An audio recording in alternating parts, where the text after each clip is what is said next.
திருச்சிற்றம்பலம்.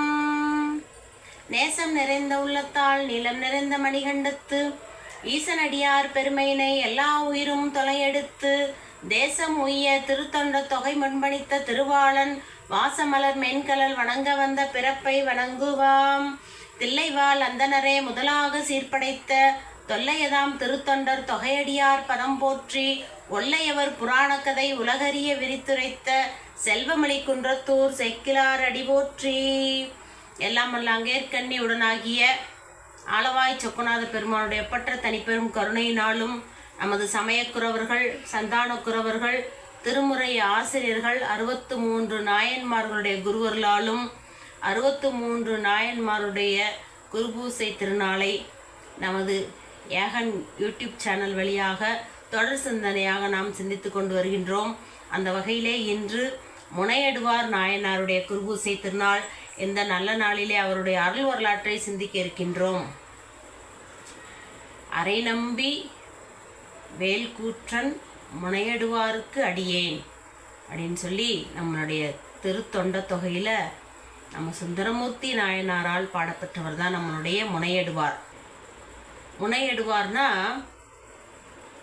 போர் முனையில் போய் வெற்றி பெற்று அதன் மூலமாக வரக்கூடிய பொருட்செல்வத்தை வைத்து அடியார்களுக்கு அன்னம்பாளிப்பு வேண்டுவன செய்து வந்திருக்கின்றார் நம்மளுடைய முனையடுவார். இப்போ இவருடைய பணி என்னன்னா போருக்கு போகிறது. போருக்கு எப்படி போகிறாரு, யாருக்காக போகிறாரு, ஏன் போகிறாரு, எதுக்காக போகிறாரு, என்ன செய்கிறாருன்னு இப்போ நம்ம பார்க்க போகிறோம். இப்போ அவர் மிகப்பெரிய வீரராக இருக்கார். அவருக்கு ஒரு படை இருக்கு. இப்போ அவருடைய உதவி தேவைப்படக்கூடியவர்கள் அவர்கிட்ட வந்து அவருடைய உதவியை கேட்பாங்க. இப்போ போரில் ஒரு தோல்வி அடைகிற மாதிரி இருக்காங்க அப்படின்னா அவங்க முனையிடுவார்கிட்ட வந்து இப்படி எங்களுடைய போருக்கு நீங்கள் வந்து உதவி செய்யணும் அப்படின்னு கேட்பாங்க. கேட்டோடனே இவர் என்ன செய்வார் அப்படின்னா அவங்க பக்கம் நியாயம் இருக்கா, எதிராளி பக்கம் நியாயம் இருக்கான்னு பார்ப்பார். இவங்க பொருள் தர்றாங்க, இவங்க நம்மளை கூப்பிடுறாங்கன்னு உடனே அவங்களுக்கு போய் உதவி செய்ய மாட்டார். அவங்க பக்கம் நியாயம் இருக்கான்னு பார்ப்பார் நம்மளுடைய முனையிடுவார். அதுதான் அவரோட சிறப்புத்தன்மை.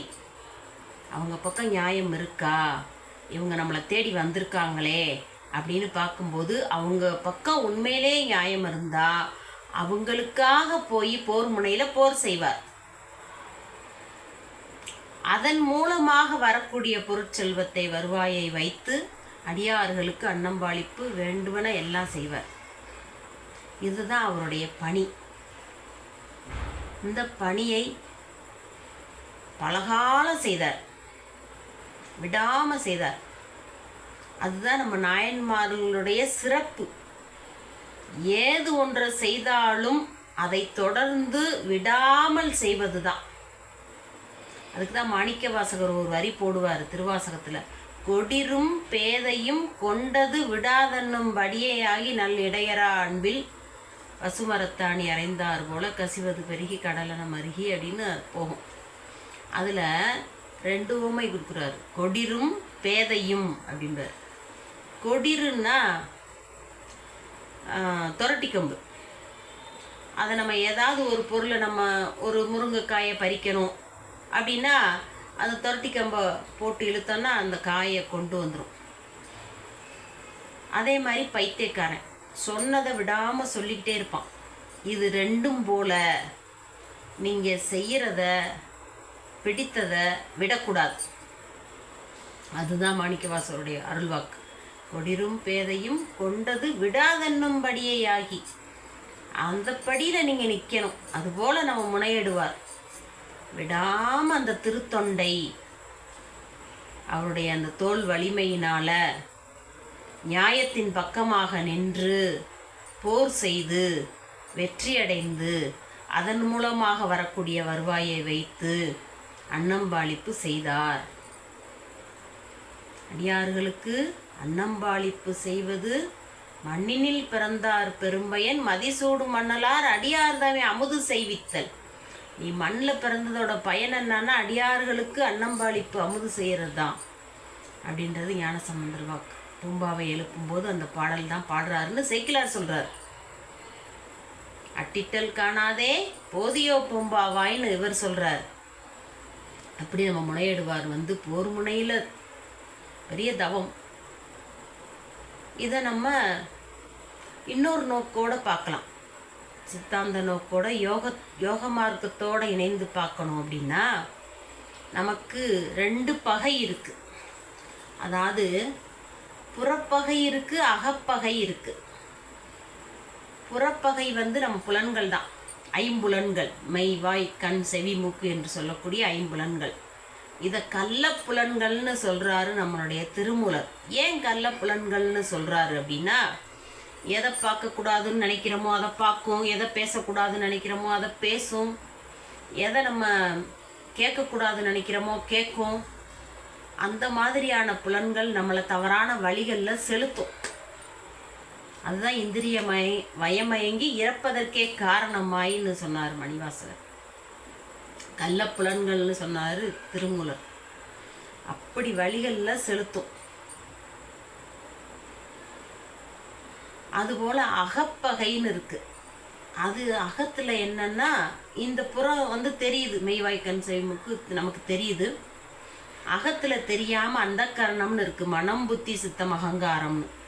அது நம்மளை தவறான வழிகளில் செலுத்தும். மனம் போய் பற்றும், புத்தி நிச்சயிக்கும், அகங்காரம் செயல்படுத்தும், சித்தம் உறுதிப்படுத்தும். இந்த மாதிரி நம்மளை புறப்பகையும் அகப்பகையும் இருந்து நம்மளை வழிகளில் செலுத்தும். இதுதான் நமக்கு பகை.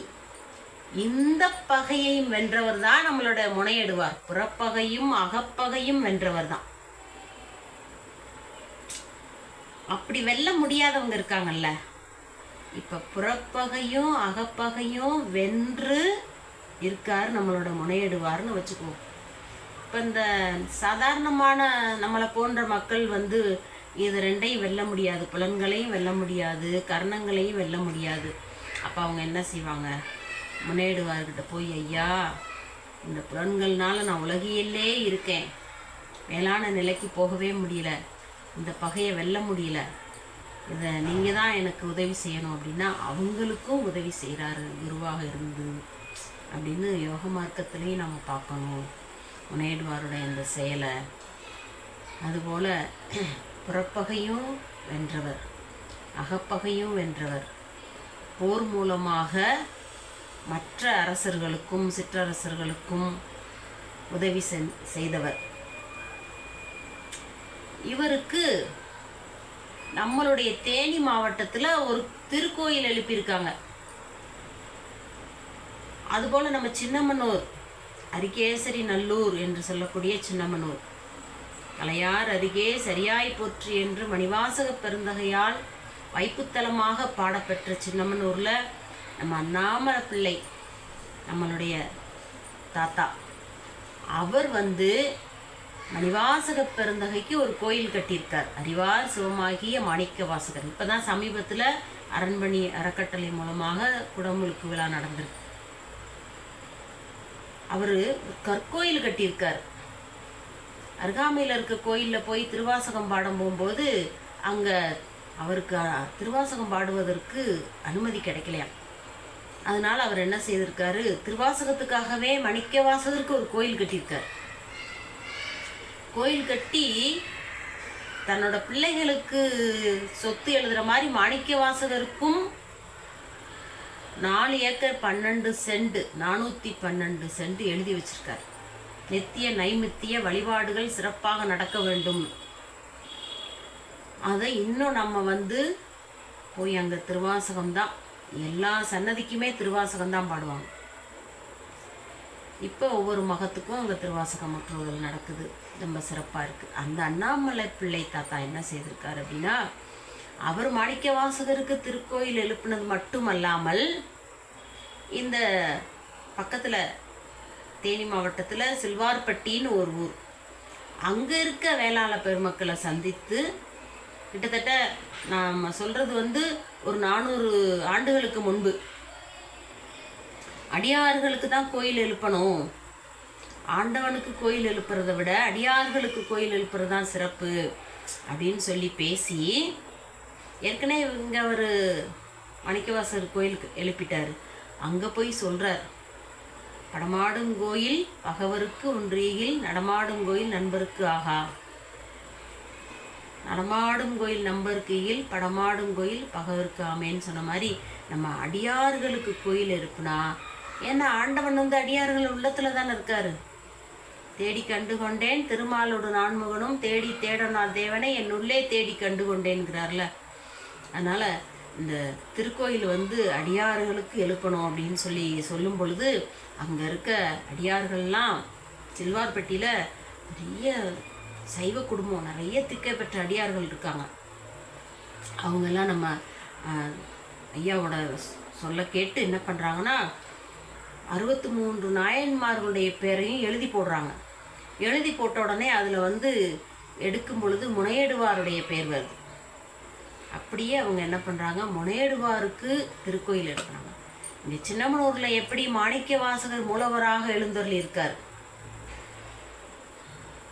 காசி விஸ்வநாதரும் காசி விசாலாட்சியம்மையும் இருக்காங்க. இருந்தாலும் மூலவர் வந்து யாருன்னா மாணிக்க வாசகர் இருக்கார். அதுபோல் இங்கே சில்வார்பட்டியில் மூலவர் வந்து முனையடுவார் இருக்கார். முனையடுவாருக்கு ஒரு கோயில் 63 நாயன்மார்களில். அங்கே அடியனை பேச கூப்பிடுவாங்க. அங்கே ரொம்ப சிறப்பாக இப்போ முனையடுவாரோட குருபூசை திருநாள் நடக்கும். இப்போ நாளை நடக்க இருக்குது. அப்போ அவங்ககிட்ட நான் போய் கேட்டேன், எப்படி நீங்கள் இப்போ 63 நாயன்மார்களில் 13 பேர் வேளாளர்கள் இருக்கின்றார்களே, அந்த 13 பேரை எழுதி நீங்கள் குலுக்கல் முறையில் போட்டு எடுத்தீங்களா, இல்லை 63 நாயன்மார்களையும் போட்டு எடுத்தீங்களா அப்படின்னு கேட்டோன்னே, நாங்கள் 63 நாயன்மார்களையும் அவங்களுடைய திருநாமங்களை எழுதி குலுக்கல் முறையில் எடுக்கும் பொழுது முனையடுவாருடைய பேர் வந்தது, அவருக்கு திருக்கோயில் எழுப்பிட்டோம். ரொம்ப அற்புதமான திருக்கோயில். அங்கே இருக்க அடியார்கள்லாம் ரொம்ப அடியார்கள் வழிபாட்டிலையும் ஆண்டவன் வழிபாட்டிலையும் மிக சிறந்தவர்கள்.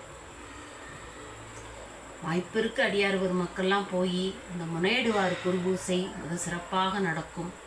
அதில் கலந்து கொண்டு அவருடைய திருவருளும் பெற வேண்டும். அதுக்கப்புறம் பார்த்தீங்கன்னா சுந்தரமூர்த்தி நாயனாருடைய குருபூசை திருநாளை மிக சிறந்த முறையில் கொண்டாடுறாங்க. ஆடி சுவாதியும் மற்ற எல்லா விழாக்களும் கொண்டாடினாலும் இந்த முனையடுவாருடைய குருபூசையும் ஆடி சுவாதி திருநாளும் மிகச்சிறந்த முறையில் கொண்டாடுறாங்க. அதனால் அந்த குருபூசை திருநாள்லேயும் நீங்கள் கலந்து கொண்டு அடியார் பெருமக்கள் சுந்தரமூர்த்தி நாயனாருடைய குருவருள், முனையடுவாருடைய குருவருள், நம்மளுடைய நாயன்மார்களுடைய குருவருள் எல்லாம் பெற்று, அங்கே சாமியும் இருக்கார்.